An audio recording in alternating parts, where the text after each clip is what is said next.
محمد قمر آئے اور اپنی تقریر پیش کریں۔ حافظ جی سے کہہ دو کہ یہ نعت والے کے کھانا 4-5 لوگ ہیں، السلام ان کی تیاری علیکم بناؤ۔ ورحمۃ اللہ وبرکاتہ۔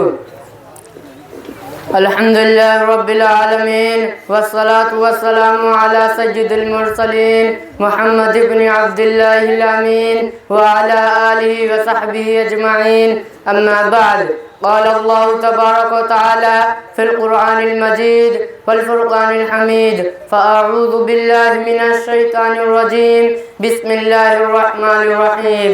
وقضى ربك ألا تعبدوا إلا إياه وبالوالدين إحسانا، صدق الله العظيم۔ وقال النبي صلى الله عليه وسلم رضا الله في رضا الوالدين وسخط الله في سخط الوالدين، او كما قال علیہ الصلاۃ والسلام۔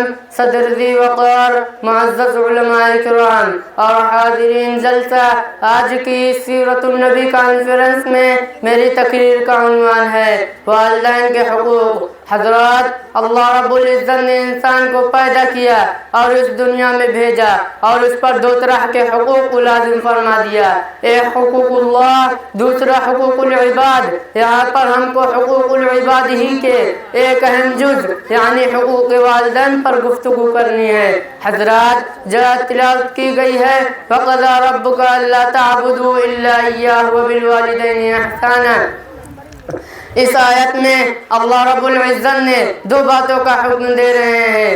پہلی بات یہ ہے کہ اللہ کے علاوہ کسی کی عبادت اور کسی کی بندگی نہ کی جائے۔ دوسری بات یہ ہے کہ والدین کے ساتھ حسن سلوک کرو اور بھلائی کے ساتھ پیش آؤ اور کبھی اف تک بھی نہ کہو۔ محترم حضرات، عبادت خدا کی اس لیے کرنی ہے اس لیے کہ وہ ہمارا خالق ہے، مالک ہے اور ہمارا رب ہے۔ اس نے ہمیں پیدا کیا ہے اور والدین کے احترام اور ان کے ساتھ حسن سلوک اس لیے کرنا ہے کہ ہمارے پیدائش کا سبب بنے ہیں اور ہم والدین ہی کے بدولت اس دنیا میں آئے ہیں۔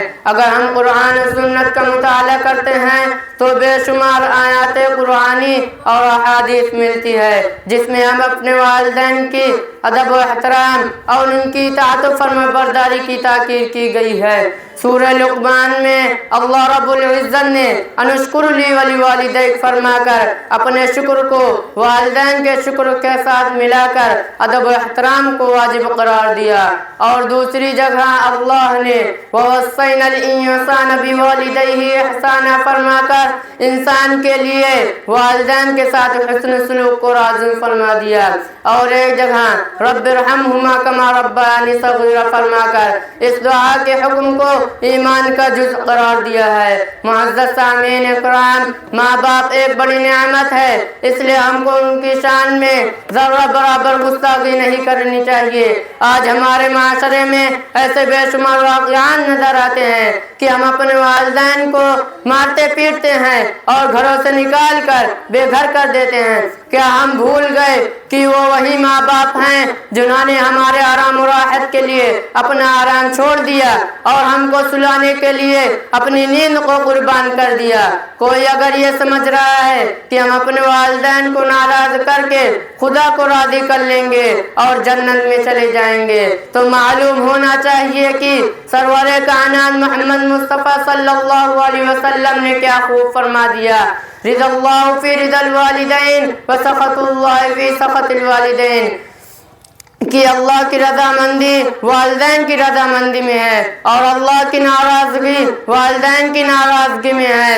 حضرات، دوسری جگہ آپ صلی اللہ علیہ وسلم نے فرمایا، جب صحابہ نے دریافت کیا ما حق الوالدین کہ والدین کا حق کیا ہے، تو آپ صلی اللہ علیہ وسلم نے فرمایا ہما جنتک و نارک، کہ وہی دونوں تمہارے لیے جنت بھی اور جہنم بھی۔